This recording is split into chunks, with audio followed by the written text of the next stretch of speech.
What up, internets? You are watching For All Nerds, and on this episode, we discuss gatekeeping in fandom and how y'all need to stop it because you're not that girl.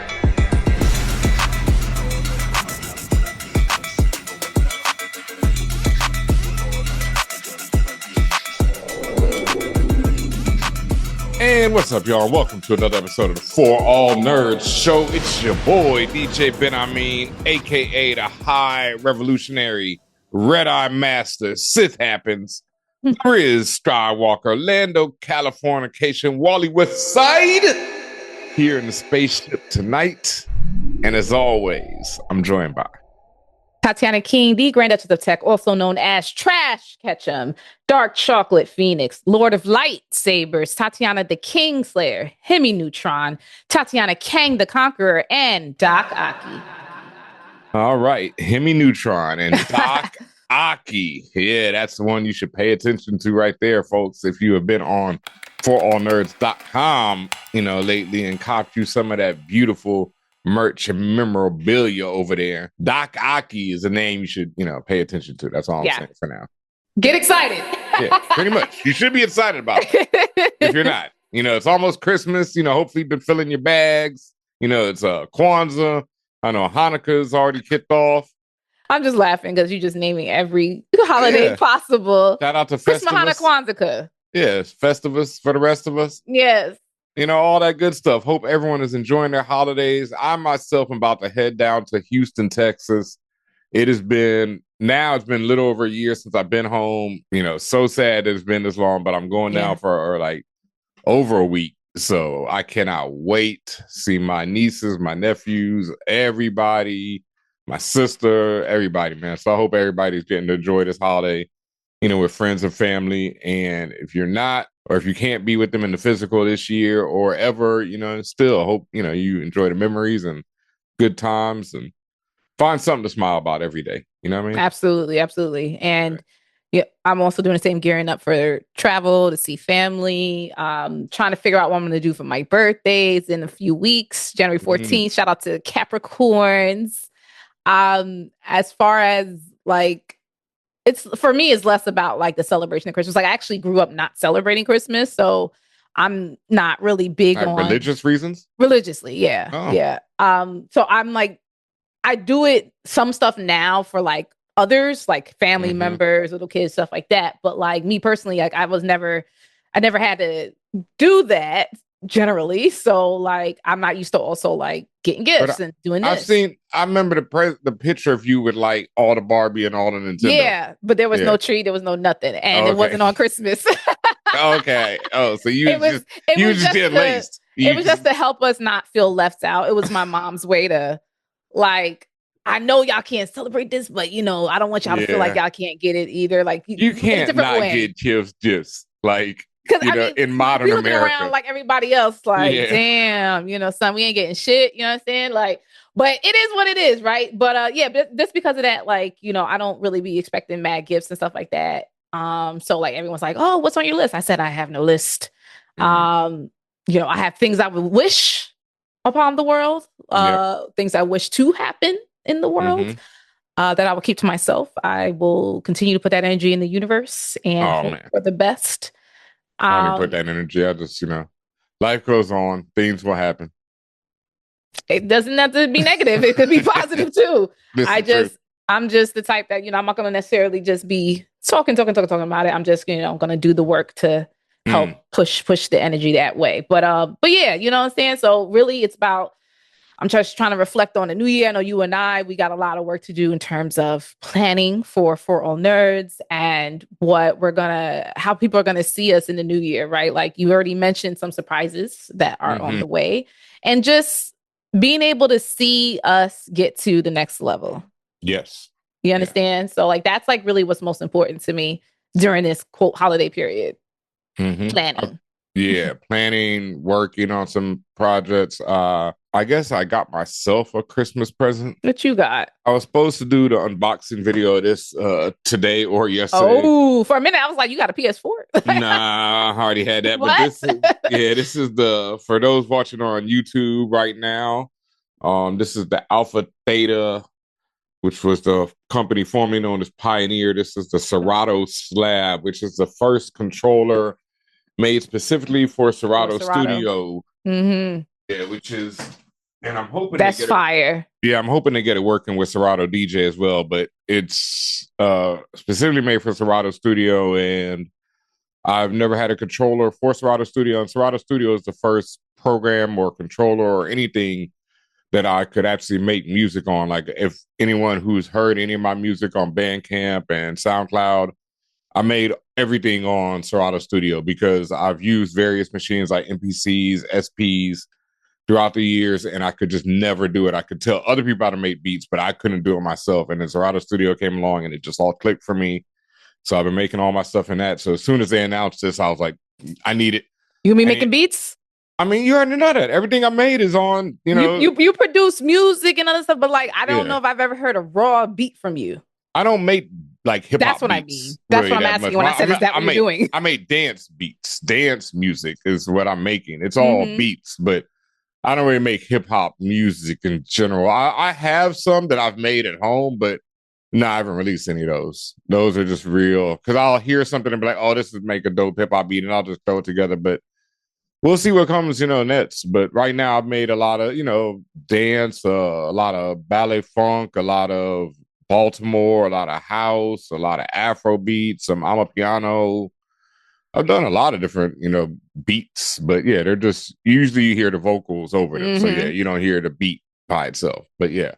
Okay. Everything's on Bandcamp, and that was what I caught for myself, as well as some new lights. Once again, everybody watching, you can see the glow up behind me and all around me. So that's what we've been doing over here, making things better looking, better feeling. Yeah. The plan is for my stuff to get upgraded too. Yeah, you definitely need some new stuff. Yes. Because I not even plan, it is like one of the, not even resolution.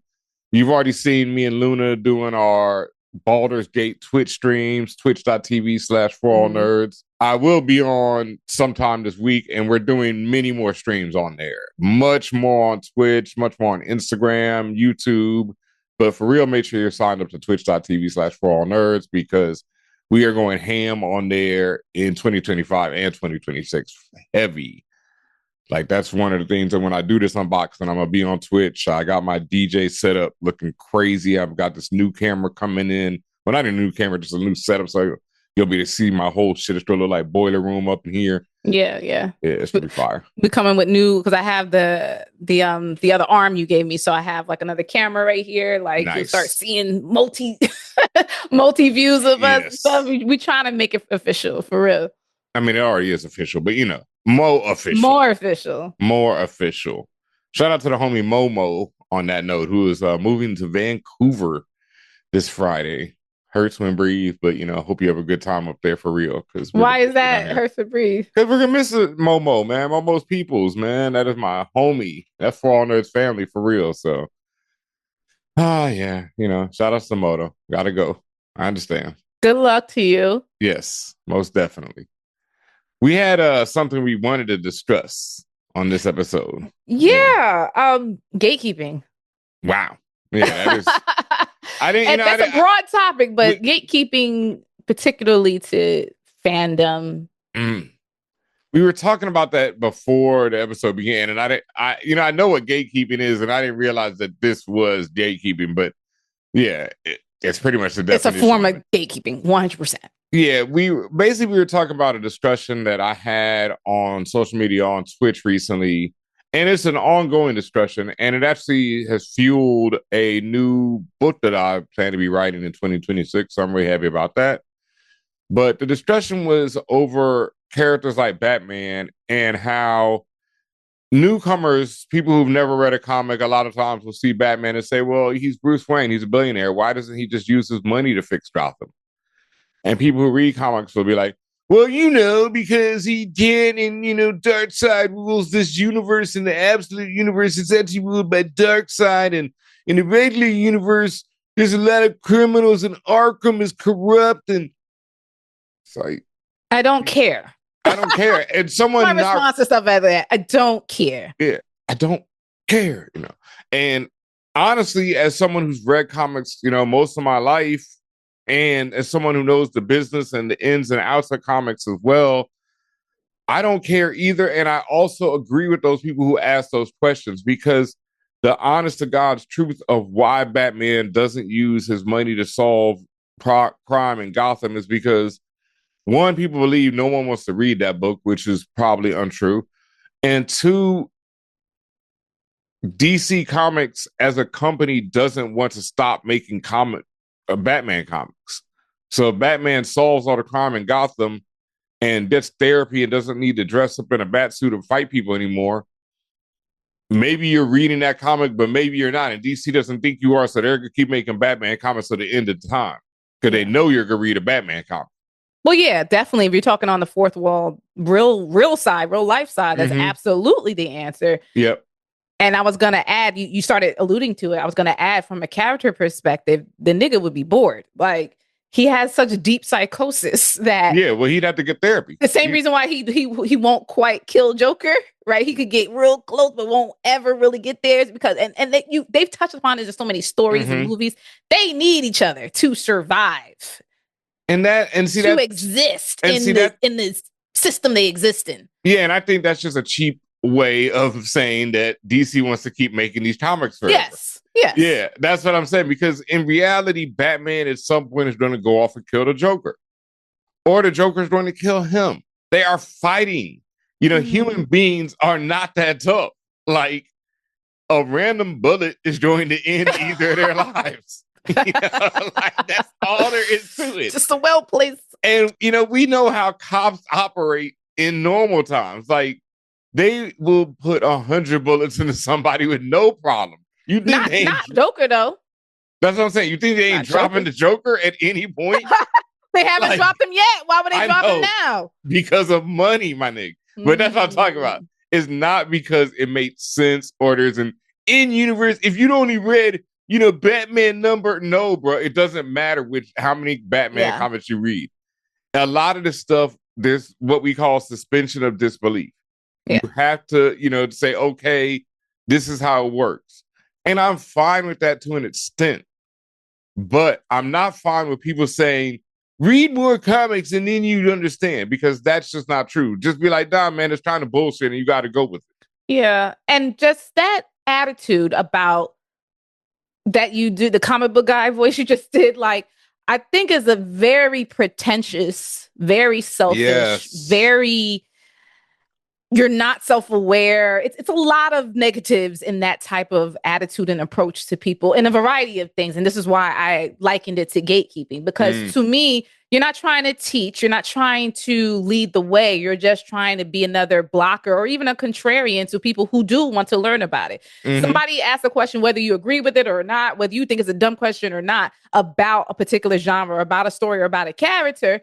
If you really do care, and you do care about giving people something to think about, you wouldn't say, oh, you need to go Google it, or, oh, you need to go read the comic.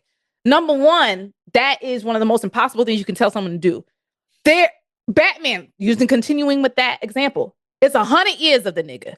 What comic? What story? What writing? Literally, what coming art? Up on 100. Which crossover? Like, which one am I supposed to start with? And this is whether the person is completely off the boat, never seen nothing before, or the person has dabbled a bit. Like, what are they, where? And even, like I said, doing things like, and this also counts across many other topics besides just comics and fandom, but like telling people, oh, you need to go Google it. First of all, half the stuff on Google is false, made up, wrong, fake news, number one. And number two, the other half is like opinion. So it's unless you're well trained and well versed in like really digging in and doing research and finding out fact from fiction, that's also not necessarily a good starting point. And it's also similar to telling people, hey, go pick up a book. Which site, which link, which AI do I ignore? Which, you understand? Like, it's a lot of noise. And it's just like, to me, I feel like you don't really care about bringing people in. And I understand that's usually the case, right? You're not, what did that comic book say? I'm not trying to cure cancer. I'm just trying to make people turn into dinosaurs. Same shit. Niggas don't care about more people getting into the fold. Niggas don't care about teaching people about their favorite comic book, about Storm or about Lex Luthor. They just care about being the Highlander of that topic and being fucking corny. And it's crazy to me. Some men only just want to watch the world burn. I always felt like that mindset was wild because I'm just like, okay, what is it in you that you're missing that you feel you have to gatekeep this?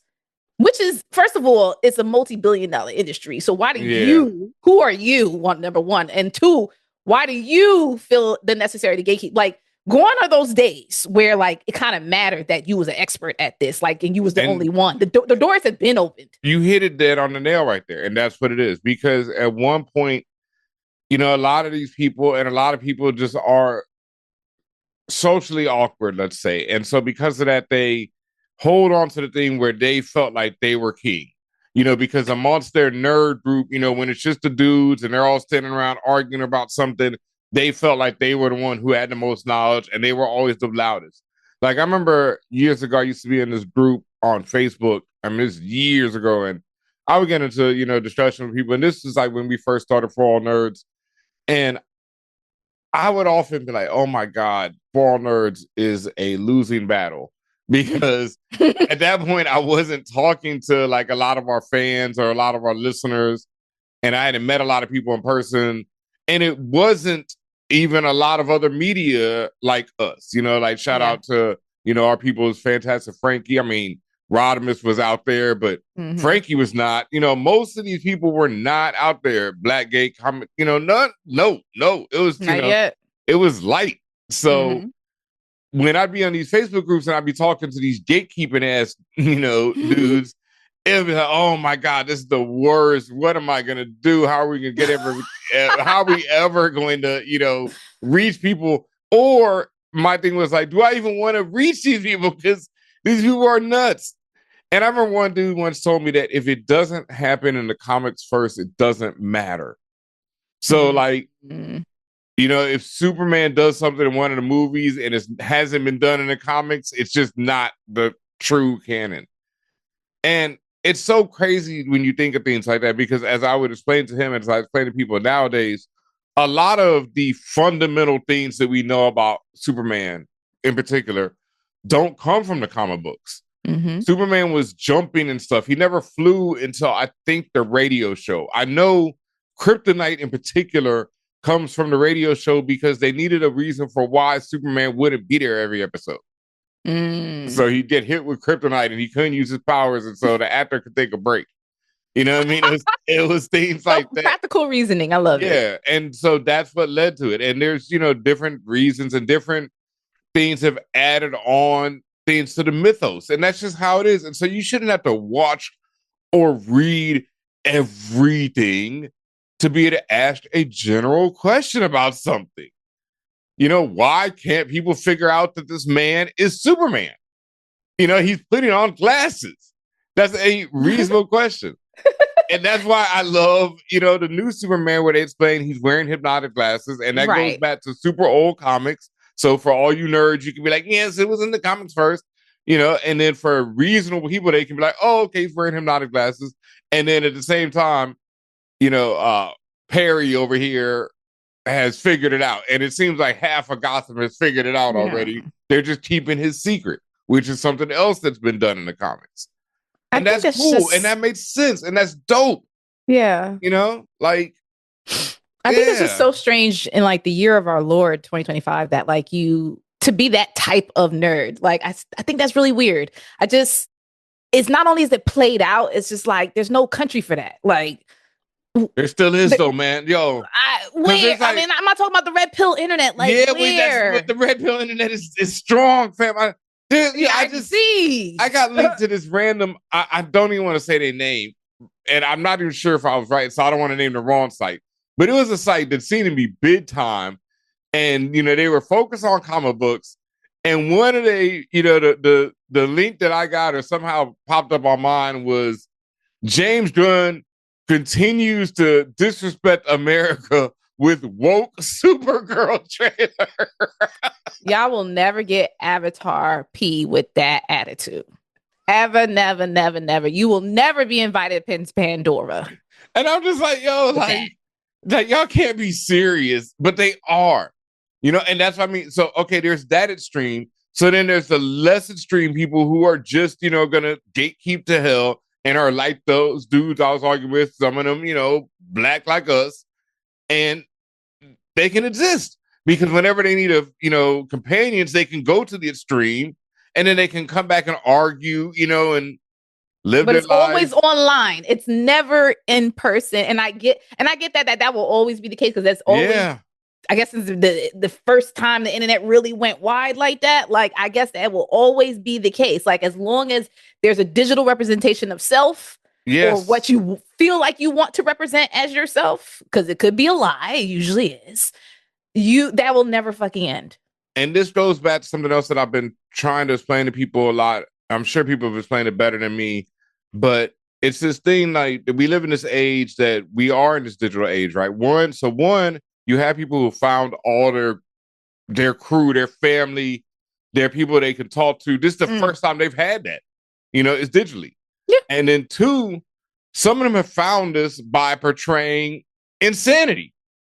Like I know a semi-popular blurred who went super right-wing. He's super crazy. And popped off with it. They've shut the fuck up over the last 6, 7, 8 months. But have they retracted? Have they apologized? Have they gone back on any of that? No, and they never will. And they probably never feel differently either. No, and even if they did, they won't. And that's something, and that's a problem because people don't want to do the work, and people don't want to be held accountable. And because of the internet, because we live in the age of this like if this person in particular was ever about to be like, oh, I messed up, I shouldn't have said that shit. Me in particular would be like, this you said all this shit though, and you're gonna have to eat it first. Yeah. We'll get to you being on the right side of history later. Yeah. But you're gonna have to eat it first, and people don't want to eat it. So people will never because we live in an age where there is no shame. So people won't even understand, people can't take real shame. Facts. Because they've grown up never having shame. I got into not going to call it distress. I got into an argument with some person the other day over that fucking movie, One Bad After Another, where they, remarked snarkily to me, oh, people are going to be enlightened for not liking this movie now. I was like, bitch, I ain't like this movie when it came out. But that's... Oh, they're trying to be like, oh, because you want to be a contrarian for yeah, and I'm like... brownie points. Yeah. Giving out but people said that to me when our first review came out, but that's the thing, because people will adopt a persona, and a lot of people's persona online is film, historian or film buff. I'm just talking about film and cinema. Last time I checked, we were Rotten Tomatoes critics. Not you. I didn't want to flex that on them, or you ain't got some flexing because it's already out there. Writer, I don't flex these Last type of time things. I checked, I was a published Marvel author. Yeah, I mean, I'm an Eisner, nominated author, but I don't. It's things like that. Yeah. Like when we first talked about One Bad After Another, people were coming to me like, "How many movies have you seen?" I'm like, I would have said none. I don't even know what a film is. Yeah. But that's the point. But because they've adopted this persona, and a lot of these people have these personas online, so they can never change from it, and they can never slip up. So other people, because all their other little, cronies are watching, and so it's like, oh, you can't not like One Bad After Another because the general film buff head is loving it. So, you can't break from that. There's never been an answer not to like something. Yeah, but that's the thing. The institution of X likes it, so you must like it too. No. And to bring it back to, and that brings it back to the comic books. No, you can't break from the mold. No, Batman can't ever solve crime because and because you haven't read enough comic books. So you can never break from that. That is the, company line, and I'm going to stand on it. I just feel like the idea of like not letting other people in again is just, it's purposefully self-limiting and just limiting of your surroundings because you're just trying to like keep a control on, as you say, what you perceive as your fiefdom, right? Like, well, I can't let too many niggas in. It may be too many cool kings here and not just me. Oh yeah, because you won't be the cool king anymore. Yeah. It's like when, shit, even for me, when I first got to Howard, it's like I thought I was one of the cool kids. And then it's like everybody's one of the cool kids. Everybody.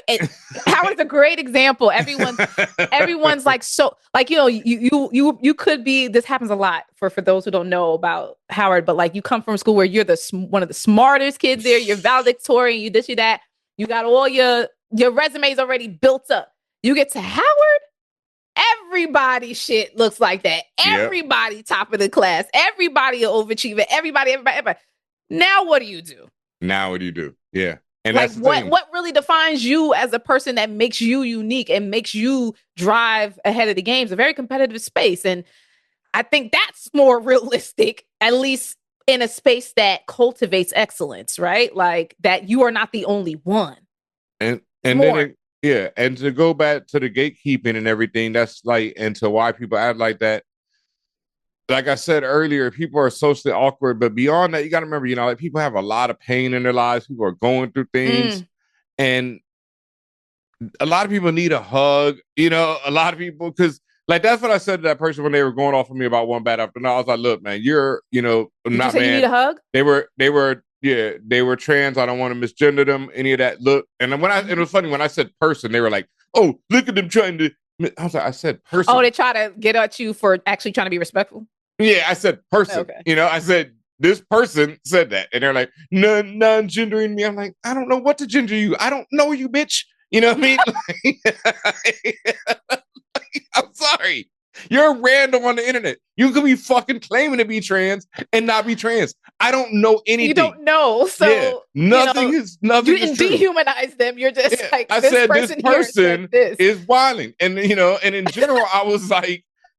My first response to them was like, yo, you see, because me, I'm a person. If you reply to me and I feel away, I'm going to check every reply you have in the last, 4 or 5 days. Because I just want to see what you're like. And I'm like, oh, you're very combative about everything. This is your online persona. You bark on everyone about movies. That's what you love to do. That's what you do. Is bark on people about movies. I don't give a fuck. You know what I mean? Like Tatiana said, I've got a review out that had hundreds of replies to it. I've heard it fucking all. I don't give a shit about any of them. Listen, especially when you're a media personality such as yourself, you learn it like not. Well, Ben, just be doing because he likes the drama, but bring it. I don't read the comments not all the time. Like people say all sorts of shit about me. A lot of it's positive. Some of it is just like, oh, she thinks she this and that, and all sorts of things. And I'm just sitting here like. Well, I was just in the pool the other day, living the time of my life, right? Like I'm in a phone party. Like while you sitting there mad, I'm living a good life. I'm cool. That's why I'm just And that's my point. Like people have all these things going on in their life, and so this is their space where they can vent, where they can let it go, and where they'll say whatever because they'll never see you, they'll never anything. So it's just like you gotta. They need a hug. That's what you said. That's a nice way to say touch grass. Yeah, people need hugs, man. But I really feel that, like, because I get it. It's like, man, I used to be one of them type of nerds, and it's just so much better and much more fun to me, man, when people are just in it. Like, that was even, like, going back to one battle, like, even when that person jumped at me, I'm like, yo, this would be so much more interesting if we could just discuss it. But you're over here quote tweeting, everything I say, quote posting, anything I say, and you're making snarky remarks, and you're not even like, I'm like, here's an article that really explains it far better than I can. Read this, and if you want to refute anything in it, I'm here for it. But people don't want to do that. People just want to bark and scream and say, you haven't read enough comics. And that's why I'm like, man, that's not for me. That we've said that on ForAllNerds from the beginning of time.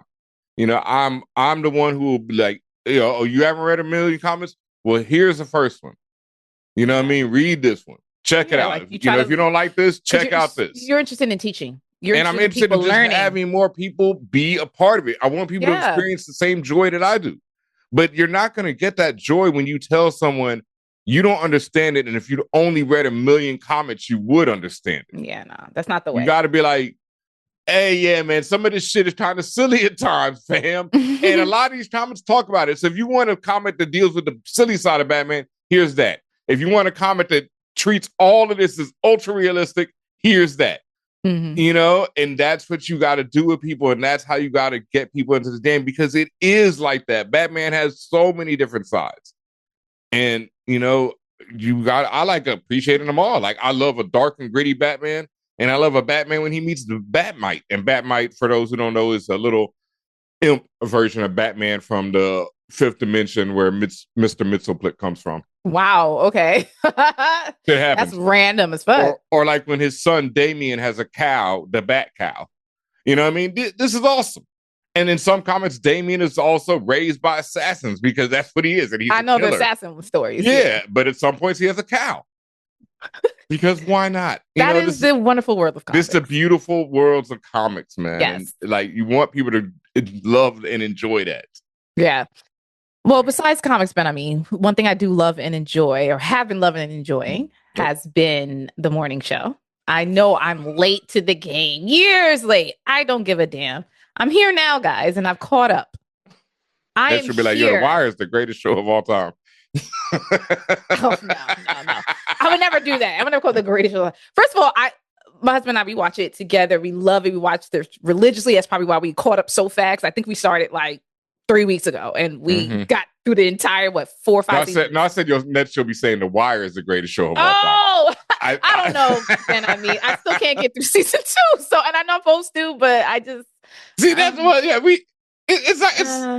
it's so hard to talk to me about TV when it's like they've not even watched The Wire. But all right, back to the morning show. Now you're going back to the gatekeeping. Like, no. I mean, but it's like one of those things. It's like it's a fundamental language. You know, it's part of, like, I get it what you're saying. It's not because, but The Wire. You talk about institution. Don't tell me that's an institution. I get it. The Wire, but not for me. It's like, you know, like how you've seen Andor, you know, and how you would be like, you ain't seen Andor? You would ask that of people. Well, but I also wouldn't come at them like, oh, it's an institution. No, if you haven't seen this, you don't know cinema or whatever. Not. But if they started being like, oh, this is the greatest show of all time, you'd be like, well, you might need to see this one too before you say that. Sure. But I also, half the time, I'm like, that's your opinion, and I'm moving on.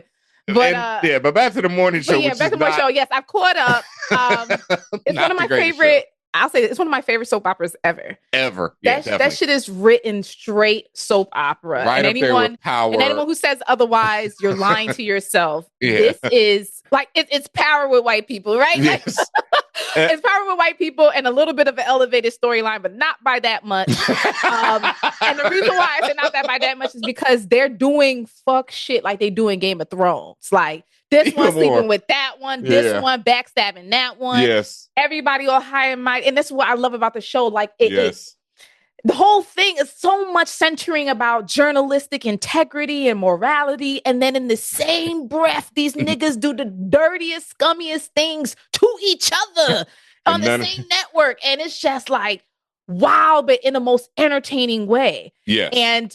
And I was telling Ben earlier, like, at least, you know, in the early seasons, like, it really put a different but great light on for me when it comes to Steve Carell. Like, I've seen him in other, like, more serious roles, but like, for him to play such a scummy character and like really, as much as I like unrepentant scummy, and as much as I like Steve the actor, for him to build up this character, and I'm like, I really don't like this nigga. Like, I am into it. Like, all of the characters really drew me into them for various reasons.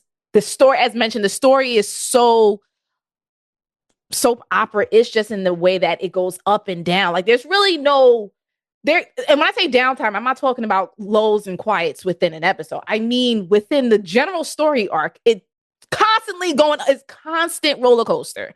And I think that's the other reason why I vibe with the show so hard, because it's just like, oh, what's about to happen this week? Who fucking who? What do we, you know, it's good TV. It's written extremely well. Now, if you want to start talking about institutions of this and that, it is written extremely well for a soap opera. For a soap opera. Yes. I'm not saying it's the most well-written TV in institution of TV. No. It's written very well for something that could catch your attention and keep it for seasons at a time. Yes. It's like I say, certain shows know what they are, and when they know what they are and they do it very well, it doesn't matter. It does not need to be highbrow or whatever. It just is what it is. It's definitely pure soap opera, and like you said, white people, power of white people. And it has had lows because, like I said, what this season 4 right now, season 3 to me was like, oh my you god, like it? Nah, man, that was a struggle season. I haven't had a boring for me. But never been a boring season. You also went through it all at once, so it melds all together. Like when you had to watch season 3 by itself, and then ruminate on it. Yeah, and then sit for like a year or two before season 4 came around. You're like, that shit was kind of ass. I don't know if I'm gonna watch season 4. That's how it was. That's how it was for you. Yes. Damn. And then I was just like, I gotta watch season 4. Yeah, well, that's because you're right there, and it's like, oh, it's right here. I can turn it right back on. That's the thing. That's what I'm saying. When you have time to marinate and be like, yo, what did we just watch? Was that really worth? No, it wasn't. But then when season 4 came around, I wasn't going to, and then I started on it. No, you got to. You had to. It's fantastic. I love 4. And there's so many characters that I love, characters that I don't fuck with, characters that I'm on the fence about. Yep. I like how they build up the villainy. Like there is a whole, what do they call that? Like rogues gallery. Yeah, like there are rogues gallery in this show of just straight ops, and I love it because it's just like. But everybody is an op. Well, to each other. There are no heroes. No, everyone's an op to each other, and then there's certain people who are just ops to the world. And they are just positioned in a way that they're ops to everybody. But the crazy thing is the protagonists are ops to the world. Like to me, Bradley Cooper. No, Bradley is okay. Op to the world. She's not an op to the world. She's a danger to society. She is dangerous. A menace to society. She's a menace to society. She's a danger to society. She's an op to the world. That's she gives me more. Unintentional op to the world? No, brat vibes, and not 2025 definition of brat. The original version of brat. Yeah, I get it. Just you want to get your way. You think you could just jump up when you feel. But see, she's Walter White. That goes back to the same thing. She just has not had the opportunity to make the myth. It goes back to the same thing that I always said about Walter White. Well, she has, and you saw what happened. Ego, brattiness. Well, I think she's learning. I don't think she's learned her lesson. She's a monster, my nigga. I think she's learning. No. Well, I say this because I have seen. He can't keep getting away with but I've seen some growth. It's different from these other characters where you're like this broad just went to another country in the latest season. No, like Horus from Avatar. That nigga has no learning. That nigga is static. He will be an op forever. Bradley, I could see her actually getting better. He's an unintentional op too. Like he's just an op because he ain't got that hug. Once again, he's Walter White. Like you're forgiving her because she's a woman. Because she's just as much a monster. No. Just as much a monster as Corey. No. Every week I'm going in on Bradley. Every single and this case for me has been every day. Every day for almost 4 weeks straight. Bradley ain't she's shit. An op.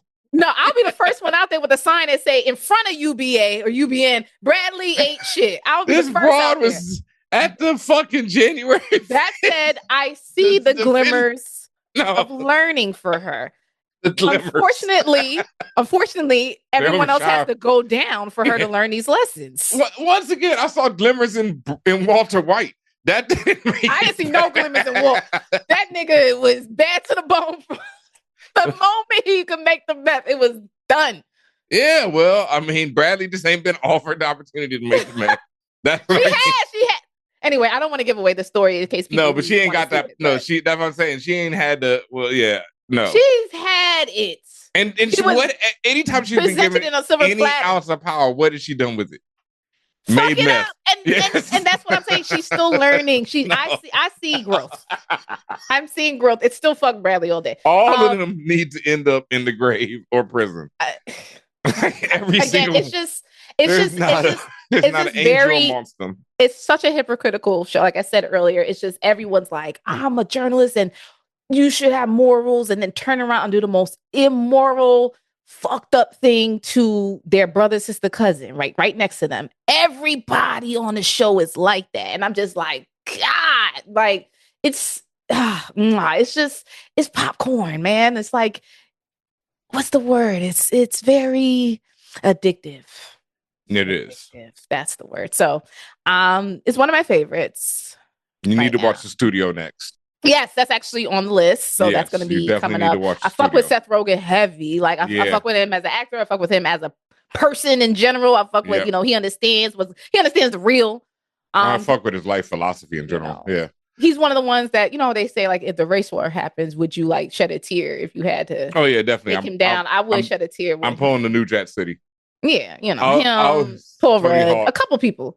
Tony Hawk. Tony Hawk has one of the greatest tweets of all time about that. When somebody said me during the race war went out to shoot Tony Hawk, and they posted in the New Jack City where Wesley Snipes was crying, and Tony Hawk responded, "Thanks for the hesitation." Like, I understand. I understand, but thanks for the hesitation, fam. Haley Williams, like there's a handful of y'all that I'll be like, I had Beastie Boys, like, well, that's you. I mean, now if you knew them, you would understand that too. You would definitely have to. You would definitely, yes, the Beastie Boys are like that. Like, and I mean, before anyone was like that, they were like that, and have always been like that. Like, that's one of them. That's the one where you point the gun at yourself, and then you got, that gift where he points the gun at himself, and then he's like, "No, I guess I gotta shoot y'all." Like, that's that one. It's like it's the fucking Beastie Boys, fam. Like, now the Beatles is like, but the Beastie Boys. Yeah. Oh my God! I guess that's the question of the day. Who would y'all hesitate or spare in the race war? The Great Race War 2030. Oh God. Oh man. Yeah, no, the Beastie Boys, I would definitely put the gun at myself first. Like, I'd be like, come on, man, it's the Beasties. Like, but oh well, You caught up on y'all best albums are behind y'all. You caught up on Pluribus, right? Yeah. Yeah. Well, that's what I want to talk about, because you made a video about is Karen a Karen? Is Carol a Karen? Carol a Karen, excuse me. And this was inspired by someone's comment from last week before we saw the Gap episode, where I felt like Carol went full Karen. And in Karen's defense, as I say in the video, Karen is living through grief and trauma on a scale that no human being has ever been able to comprehend or will ever be able to comprehend, God willing. So any of her actions to me are kind of justified. And that's why, I get it why people are mad at her, because she represents blonde-haired, blue-eyed white women and their general privilege, attitude, entitlement, lifestyle. What's the next part, man? I was waiting for the next. You get it, but no, I get it, but there is the other side of it. The other side of it is that she is going through trauma, and while we're all like, oh, but look at what these other people are doing. Look at what Manuso is doing. Well, Manuso is the one we need to focus on in this episode. Yeah. Manuso is like, is as self-destructive as Carol in his own way. But even back to people like Shorty with her son, that's just a different stage of grief. That's just denial. Carol's in a different stage. Straight denial. And that's not going to last much longer. We just haven't heard from her. But she probably over in her side of the world bugging the fuck out this much. She's just keeping it calm because she knows she don't want her son to die in front of her. You know what I mean? If she starts screaming, her son might die. And she hasn't let go of the fact. Well, also, these people are still alive, but they're part of the collective. And it's like, and that's why I'm like, Manusos is too extreme for me. Like, I feel what he's saying. I feel how hurt he is about everything. And the fact that it's akin to what Carol said, but on the 10th degree. Like, that's not that person. This does not belong to you. The nigga rather set his shit on fire than let them touch it. You understand? Like, literally did that. Like, and his car. And I get that, because it's rage too, right? It's rage, it's pain, these are all fuck y'all forever type trauma shit.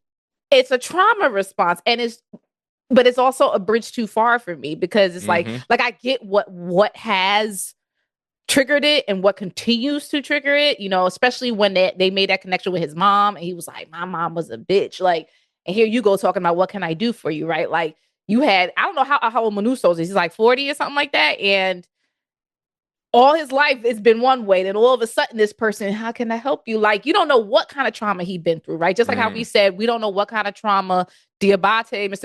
Diabate has been through or not, and why he does what he does. And you mentioned the fact that he don't really have family like that, right? So maybe that's part of why he does that. Carol, on her own trauma, she see her partner die right in front of her. And then takes her body. You understand? Like, and I remember, it's not just that her partner dies right in front of her; it's that her partner dies right in front of her while everyone else gets happy.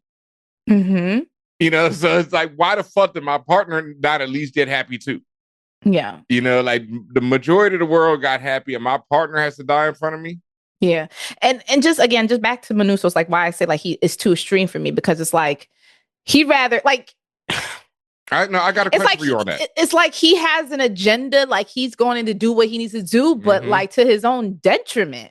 Like that whole idea of going through the Darien Gap, like he knew he had the maps. He knows that, and I learned that like a year ago or two. Like you can't drive through from, or you can't straight drive from South America to the US because of that one many reasons, but one of the locations, the Darien Gap, where it's just, there's no road, there's all jungle, there's everything that the others or the joined were saying to him, like that was just the half of it. So for him to be like, I don't care, I'm doing this without any help, I was just like, why do we have to be so extreme? Like you just don't, like, he'll eat dog food, he'll do everything not to fuck with them, but to what end? All right, now there's two things I want to talk about there, and I want to remember both of them. So the first thing is, because this is something I actually cut out of my video because I wanted to keep the focus, was that we see two different sides of America, and it's basically the journey that a lot of immigrants go through today. You know, a lot of immigrants have to cross that Darien Gap, and they have to go through all kind of living hell, while someone like Carol is in America and pretty much unappreciative of everything that these people are going through to get to. Playing golf in a ball gown. You know, and just not giving a shit about it, really. And that goes for a lot of us. You know, we all live in this country, and I've told people that, like, when I was incarcerated, that was the first time I really got to understand what freedom meant. You know, and what it means to be in this country and have at least a semblance of freedom. You know, even if it's like what we say is the illusion of freedom, to have that versus to not have it is something crazy. And you'll never really understand it until it's taken away from you. You know, that's something I tell people, because I don't understand it. And even my understanding has been dampened over the years because it's been so long that it's been taken away from me. So, you know, the way I felt when I first came home is completely different now, because it was like a traumatic, and I was like, no, freedom is everything. And some days I don't appreciate it, you know, and I should every day, because I know what it's like to not have it. But Carol doesn't, you know, while Manuso's going to do whatever he can to get it. But here's the other side of that, right? Manuso is just as privileged as Carol is. All right? Explain that. Because he's like me and a lot of people on a lot of days. A lot of times I'll be like, oh my God, the woe is me, blah, blah, blah. And that's him. All it is all these colonizers, look what they've done. They've stolen everything. Oh my God, I must walk. I'm going to walk through these fucking woods and I'm going to make it. You know what I mean? I don't care about, you know. You think it's manufactured oppression? It's fucking manufactured, because you know why? Because he knows fucking well that them things are going to fly down and pick him up. You know what I mean? You think he knew that when he was basically dying? He is on a mission to either kill them all or do something of that nature. He is methodical. He's figured out a whole lot about them, just like Carol has. And he's probably asked way more questions. Like that's the thing. We haven't seen his interactions up to the point to when he stopped talking to them. Right. You know, but they said he did talk to them. At least in the beginning. Yeah, because he had to figure out what the fuck was going on. And then he started searching for answers. That radio signal that he's figured out. So yes, he knows. But it's this privilege. It is this like, you know, because you see the privileges all the way through, because all the way through he's turning down shit that would make it so much easier than him. It's woe is me. Is that commendable though? Like some people will look at that and say, well, that's commendable. Like, no, it's not asking for help. No, it's not. You use the tools of your enemy to defeat them, fam. You don't fucking, I like that. Yeah, if you got to, you got to. You know what I mean? You don't know, because your dumb ass, because one, you're wasting resources just like Carol is. Yeah. You know, you're putting people at risk. You're doing things that, you know, are unnecessary. So no, it's not commendable. Because if you want to solve this problem, solve the problem. It's the same thing with Carol. If you want to save the world, save the fucking world. But do you want to get yourself killed in some forest? Because that could be the alternative if they don't pick you up. So do you really want to save the world, or do you want to, oh my God, woe is me? Yeah. And that's what he wanted to do. Because he's going through grief. That forest run was why I was just like, temple run, I call it. That was like, okay, you're doing a little bit too much for me. Yeah, you're doing too much. It's the same thing Carol see, but we don't see that because we see a blonde-haired, blue-eyed Carol. So it's like, oh, fuck her. You know, but this guy is not fuck him, but it's just like it's not fuck Carol to me because both of them are going through a lot, you know? But our general thing is fuck blonde-haired, blue-eyed, and that shouldn't be our general thing because it's humanity. And like I've said many times on this earth, we all are suffering under this system. And the 99% of us don't have power to change that system until the 99% of us come together. You know what I mean? So it's like that. It's irrelevant to be mad at random white people, you know, or anyone like that, or be like, oh, they're so privileged. Because Carol's really not that privileged, you know, her in her normal life. I mean, she was a successful bookseller and, you know, things were going well for her. But it's like, she's not part of the 1%. Well, she may not be 1%, but she's doing just fine. But that's notwithstanding. For me personally, for me, it's not just immediately blonde hair, blue eyes. Oh, I don't like you. Like it's never been that way. It's also her actions. How it's all about the action for me. It's like, what are you about to say and what are you about to do? And unless you're gonna like now, do I maybe potentially have a bias about what this N-word gonna say to me, right? Like maybe, but unfortunately a lot of times y'all prove me right. So I was just like, all right, that's what I thought. Like, okay, I know it's always what they say, innocent until proven guilty. Well, for some of y'all, it's kind of, I don't know. You got to prove to me that I could trust you. No, I mean, yeah, you've kind of proven over centuries you can't be trusted. So again, I don't just automatically like, oh, well, fuck you because you got blue eyes. No, it's everything that her actions. Again, it's not so much like. She's entitled to feel the way she feels. She ain't got to be happy. She has plenty of reason not to be. It's how she's going about it. It's how she's talking to niggas. It's how once she found out that crashing out on them damn near essentially kills them, that she kept doing it. Whether you could say, oh, she didn't have the wherewithal, she didn't have this self-understanding or whatever. No. Once you realize, because you said you're trying to, she didn't say she was trying to kill people. She's not Manusos. At least I assume Manusos trying to kill everybody. I don't know what he's really trying to do. Carol says she's trying to reverse it. She says nothing about, you could tell she's not trying to kill nobody. Once she realized that her actions do this, X equals Y, why do you keep doing this? You can't keep losing your temper. She can't. But everything you do has consequences. And that's when I say I get mad and I start looking like, oh, Karen. Because you, at this point, you know that there's consequence. And you did it anyway because you got to get your shit off. You got to show people you mad. You got to call them, you know, a dumbass and this and that. Do you, get over yourself? And that's where it comes to fuck Carol for me sometimes. Well, yeah. And it also goes to show, like I say, there is the part that we have to discuss about culture, upbringing, all that type of things. And Carol does come from America, while most of the other people we've seen have come from more social societies, also more homogeneous societies where everyone looks like them. So they're used to being a more communal society, while America is, you know, we all know what it is, or those of us who actually live in it and experience it. It's not one of those societies. And so that's the difference. And so that is part of it. But as we see, and as I'm saying, my man Manny is, you know, in a way just as privileged. And it's hilarious because I've been there and done that. Like I said, I've been like, you know, I live in America. I led a pretty good life. Like, I just distressed. I've been incarcerated. I've had all kind of wild things happen, you know, just dramatic things. But everyone has. For the most part, my life is pretty good. And as someone who's been incarcerated and now free, I also know how blessed I am for every instant of freedom and just every instant of life. But there are days where I sit around like, and I get myself into a bigger and bigger hole, you know, and if fuck all, the world had turned into happy people, I might be like Manny walking through the forest, you know what I mean? But nah, he was definitely, whether or not he knew they were coming for him, it was the fact that, like he was going on a suicide run. It was a suicide run. And that's what I think.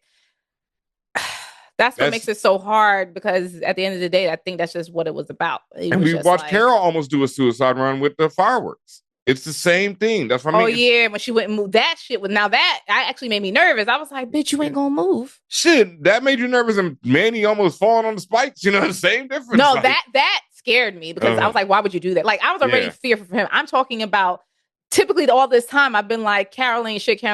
And then when she was sitting there, I said, bitch, move. Like, at the end of the day, I don't want to necessarily see harm come to her. And that's why I'm trying to say there's a difference of just saying, oh, I don't like this person. Like, I still don't want necessarily. Don't like her actions. Yeah. I don't want necessarily something bad to happen to her, right? Like, she deserves that. She just got to do it in a different way. But that's the sign of a great character. It's like where you love them and hate them, and you want them to do better, and you see why they do bad. Do better, Carol. Yeah, but we know that sometimes people don't do better. And that's what, great characters, they shouldn't just instantly do better. They have to, like people. Shit, there are things I wish I did better every day, and I'd go back and do the same dumb shit the next day. I wish I could change some of my actions, like, Yeah. But that's the thing, we're not on screen. Like, you put any one of us on screen and it's a different story. Someone watching your actions all the time. And like I say, no one's lived through this type of trauma. I've lived through hella trauma, and I can't fucking imagine everyone. I want to call my homie right now. Oh, can't call him anymore. He's part of the crew. Damn.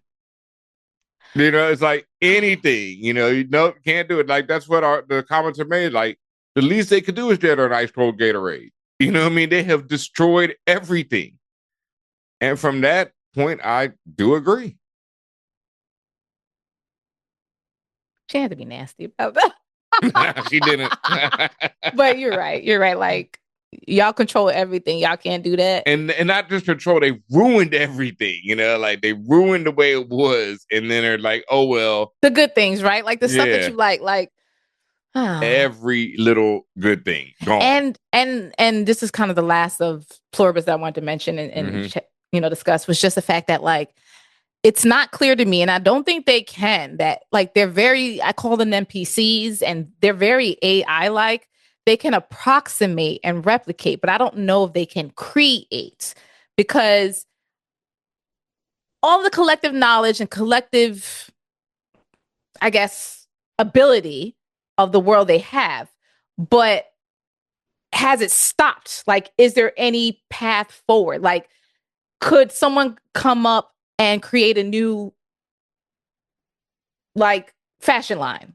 Could someone come up and create a new song? Like, that's the thing. Is that possible? Like, they can approximate based on the history of the knowledge that they have up until, December 1st. But, like, after that point, can they truly create anything new ever again? And the other reason that really pushed that theory for me was, like, the whole Mr. Diabate thing when they was in Vegas, and he was like, he told them how to act, right? He put them in a scene, said, you are pretending that you are the bad guy in a James Bond movie, and I'm this and I'm that, and everyone's acting. And literally the moment Diabate left the room, they just went back to milling about NPCs, essentially faceless, no persona, no personality. So I was just like, so without being told, could they do? Besides just the typical actions like worker bees, or the typical actions like ants, where it's like, okay, everyone has a directive, or something is telling them your directive is to build a power source. Okay, fine. Beyond that, do they have any creative thoughts? Like, I want to draw a picture today. Like, can they do that independently? No. So I'm just like, that's when I'm starting to get on okay, they did ruin everything, because it's just like, there's literally nothing could be created ever again. Like, you literally lost all humanity. You've lost the plot. And that's why I'm like, it's starting to feel like AI. Like, y'all are no better than that at this point. And we all, many of us, not all, many of us has rejected AI in many different approaches and the various approaches that is still trying to attack us. Or let me not say attack us, because AI in itself is not inherently bad. It's the people who utilize it and apply it to programs and apply it to systems and situations. So we reject that in real life, right? In many instances. So I get what Carol is feeling in that way. I get what Manusos is feeling in that way. Mm-hmm. Y'all niggas ain't real. And not only are you real, I will never have anything real ever again if this continues. And the niggas said that they're gonna die off if they don't figure out a way. Like when she went in on them about nigga pick an apple, like, you know, or maybe that was something I watched online, but like I felt that. Like, yeah, so no, y'all that's would die? Yeah, that's what she said. Pick a, you know, go. I told them to go ahead and pick an apple because that would be the solution. But no, they're going to, a lot of humanity will die off because they don't believe in killing anything. Which is also like, all right, not to like, oh, this is the last thing I want to say on the show, but just by breathing, you kill bacteria and a bunch of other things. So yeah, whatever, man. Like, you know, there's no, like, you know, that's like suspension of disbelief you got to do. Yeah, right? there we go. Back to Batman. There's gotta be yeah. Like, no, and it goes with it because people are like, yeah, why isn't the grass overgrown on the golf course? I'm like, nigga, because they. Well, it's only been 15 days, right? No, it would overgrow. Well, no, it's been 45 now. Yeah, either way, but. No, because nigga got people try to golf there the next day. The budget ain't unlimited. Like, it's kind of why I said like, where are the birds at? You like they ain't got this the budget. Nigga, budget, nigga. That's where the birds is at, nigga. Budget, you know. Like we saw a buffalo, and also it's for effect. They're trying to show you the world froze. Yes, from the moment the joint became to be, the world froze. It stopped, and I think that to me that also goes more in line with what I'm thinking about, like. You can never create anything again. Creativity is dead because it's like if everything literally stopped, then there's no history either. And then there's no reason for it. Like Carol realized there's no reason for her to write a book because, you know what, they're not going to ever feel anything for it. And they're going to equate it to Shakespeare. Because remember, they said they like it equally. And I was like, and again, not that Shakespeare is the end all be all, but it's just like, when we talk about institutions and this and that, and then it's like clear, if I sing a song and they're like, "Oh yeah, that's as good as Thelonious." That's the best song I ever heard. And it's just like, nigga, I can't sing. Like objectively, I can't. Like, so it's like, and Thelonious Monk is so much better than me. I want to hear Thelonious, like, and they don't give a shit about that. You know, it's interesting, and yeah, man. No, that's the sad part about it. Sad. Yeah. Speaking of AI, though, before we get up out of here, the Avengers Doomsday. Did you hear about this? The trailers. Allegedly, that is two things that has been leaked and it's supposed to be before Avatar. Yes, after Avatar. You got to sit through the whole joint. They ain't letting you. They did that before, and people when it saw Avatar and left. Yeah, which shouldn't matter because y'all got the money already. So who cares? But whatever. Yeah, they don't. You know, they don't want that imagery. That is a they don't want people they don't want the videos of people like walking out. Saw the Avengers Doomsday trailer. Hey guys, just saw the Avengers Doomsday trailer and ditched Avatar.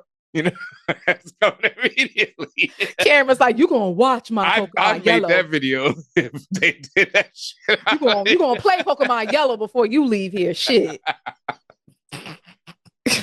You gonna reread this X-Men Alpha fight? I know you read it before, but you know it's got a different cover this time.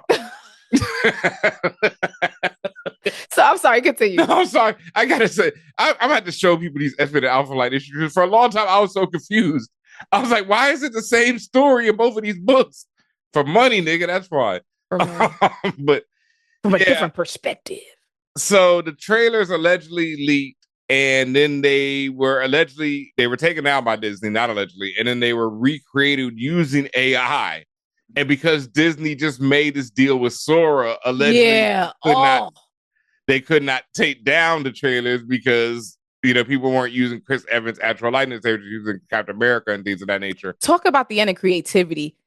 Walt Disney AI. I mean, what do you expect? Walt Disney, this is Walt Disney. Like you know, maybe the people who work for him, yes. But Walt Disney himself, not him specifically. That nigga would definitely have done. I meant the record label Disney and all the people who work for who are creatives. Yes, no, it's a sad day over there. Oh my gosh, and I know they're not happy about that. No, ain't nobody happy. That decision, but geez. Ain't nobody happy about that one, except people who love AI, and those people are weird. Or AI as it's being used right now. I know we have to keep making that distinction. Ben, nobody loves AI. Yeah. Everyone loves money. Mm-hmm. But some people are just really not getting it. And some people really, oh no, I can make art now. So some people, yeah. The executives do not love AI. AI enablement and AI, all this stuff that y'all hearing in every corporate function. They don't even know what the fuck it is. No. It's money. It's deals. It's step 1, step 2, step 3, question mark, step 4, profit. That's what this is. And it's even the illusion of money and the illusion of profit and all that stuff. Because that's all it really is right now. Because it's illusion. Yeah, 100%. They're spending way more money on AI than they would if they just shot things regularly. It's really bad. But because they made these investments into these companies, they have to keep using it. And it's going to fall apart. It's going to be ugly. And we're all going to pay for it. But, hey. Anyway, back to Avengers Doomsday. Let's talk about something not Doomsday, but still Doomsday. I said this earlier in a spoiler. It seems that Chris Evans is going to return as Captain America in Avengers Doomsday. Mm-hmm.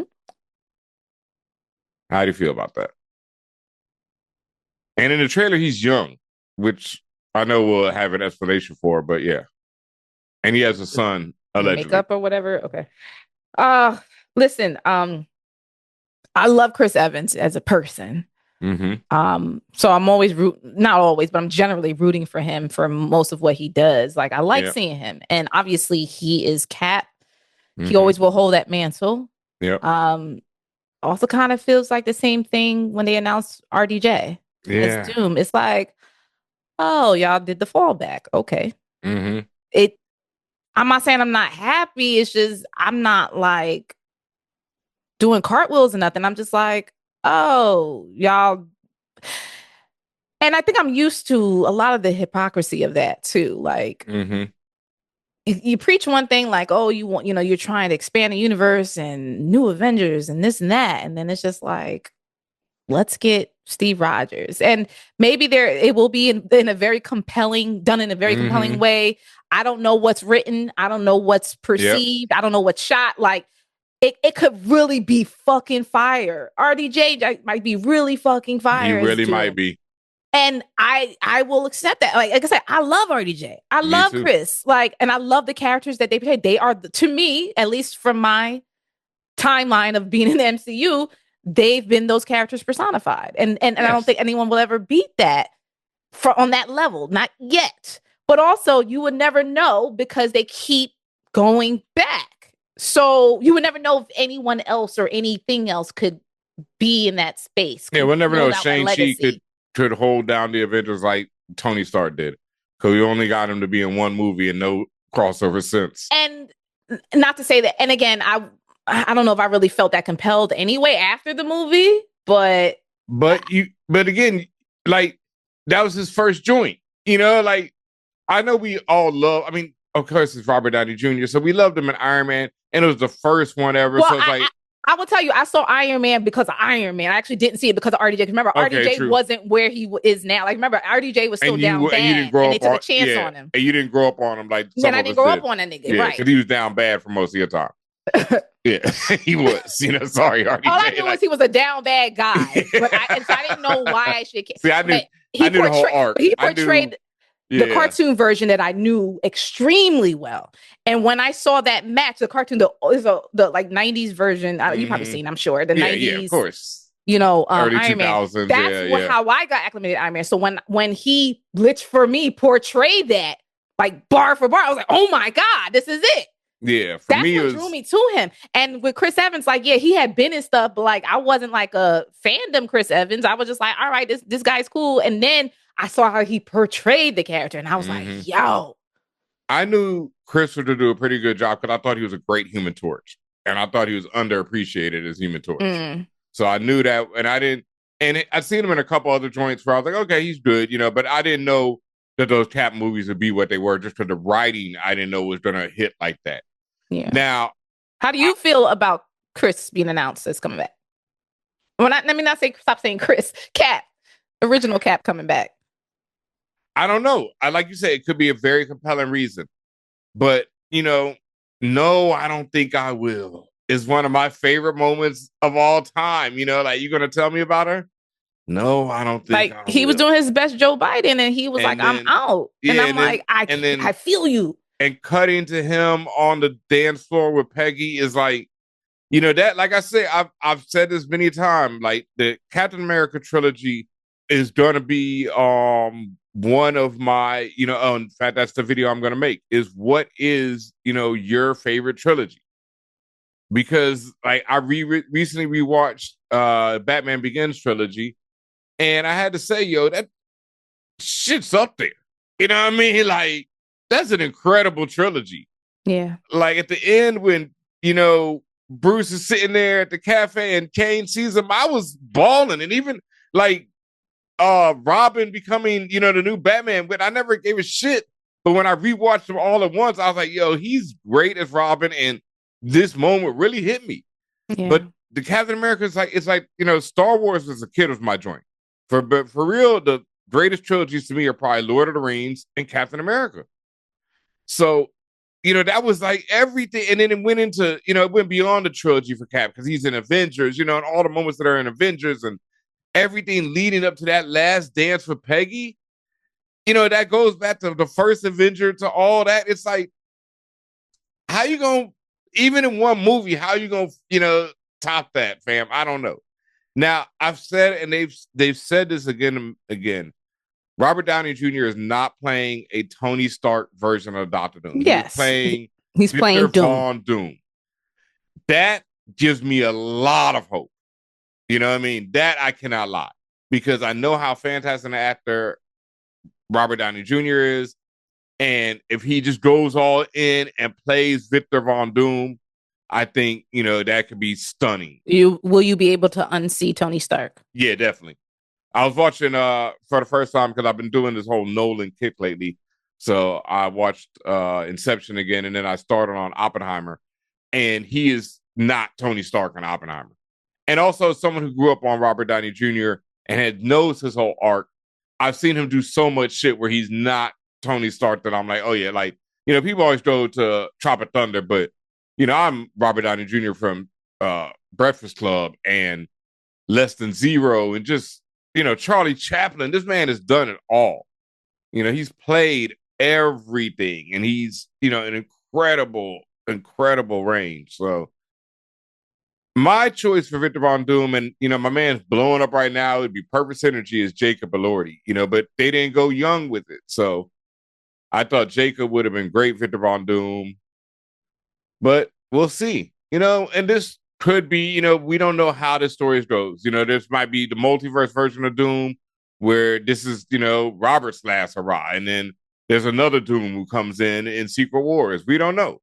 You know, we don't know what's going to happen, but I'm just going to wait and see. I'm cautiously excited about Chris Evans. I'm cautiously optimistic. Yeah, I'm super excited about Tony Stark because I mean, as long as not Tony, Robert, as long as he's not Tony, as long as it's not some multiversal version where it's Tony as Doom, as long as this is Victor Von Doom that I know and love from the comics, I think Robert can eat into that. You know, like Doom is no man's second choice. It's one of my greatest favorite comic panels of all time is when Doom tells Namor that you should have come to me first because Doom is no man's second choice.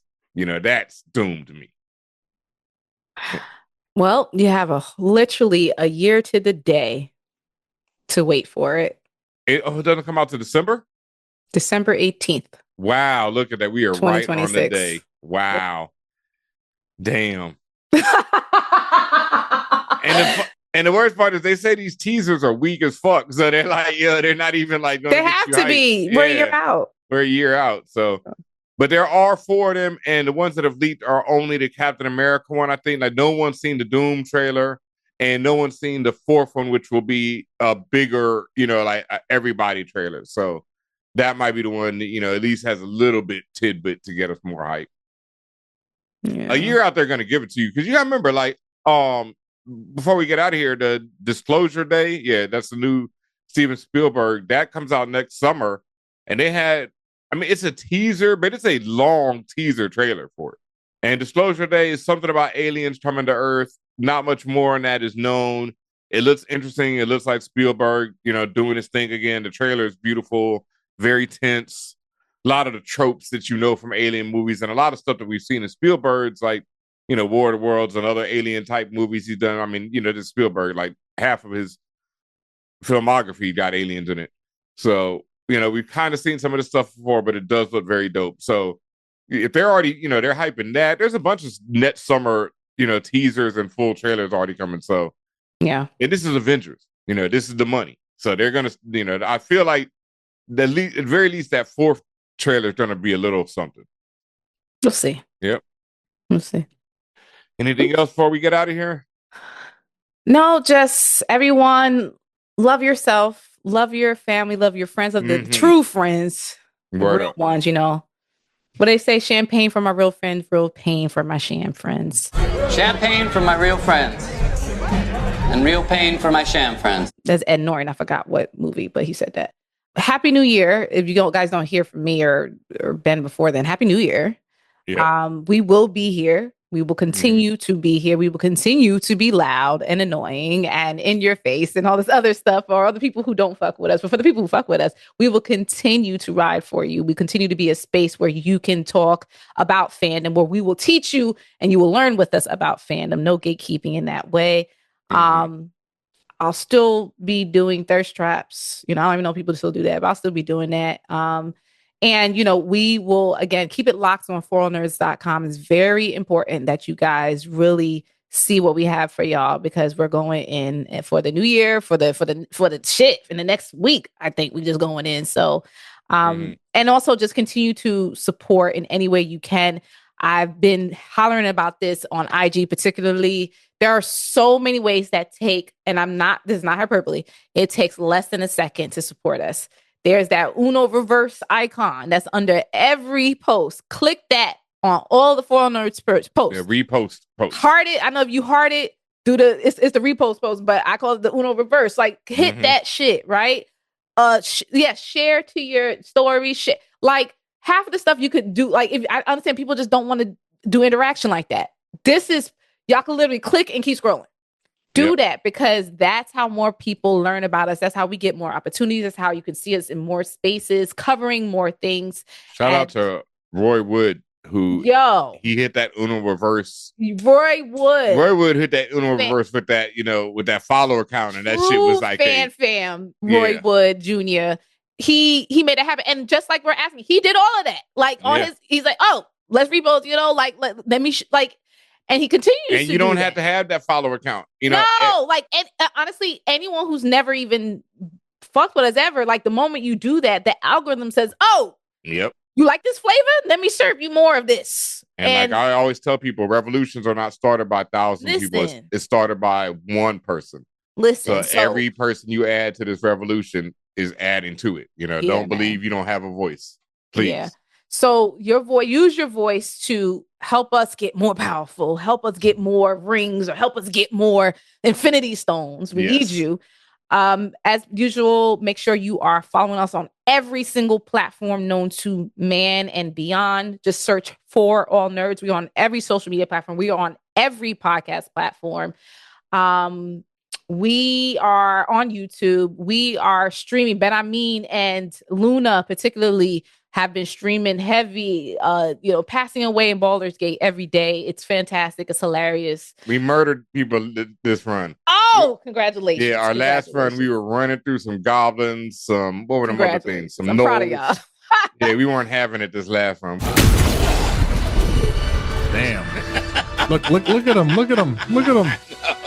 Should have stayed asleep. We y'all tired. Tired of being unalived. I get it. Yeah. I mean, we did have to load a game one point, but other than that, I get it. Yeah. Hit us up. Like, if you see things where people are like, oh, show me about a podcast. Like, if they say tag the podcast, it's just fire, tag us. Like, anywhere where you want to spread the joy that is ForAllNerds, please participate. We will continue, as mentioned, to support you. If you're doing any new projects, if you working on something, hit us up. Let us know. Email us. Hit us up in a DM, like, whatever, like, tell us, because we want to support and be able to be a platform for creators as well. So appreciate everything you do for us. And we just love you just for being here. Hey, what's up, internets and the fan fam? This is Tatiana King for All Nerds, and I want to thank you so much for listening and watching to For All Nerds. Make sure you like and subscribe to us only on YouTube.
For All Nerds Show is a member of the Loudspeakers Network, where we always say rest in peace to our founder, Combat Jack. For All Nerds Show is powered by our listeners. Everything we do, from our podcasts, live events, our website, are all independently funded. Please continue to support us through our Patreon page at patreon.com/forallnerds.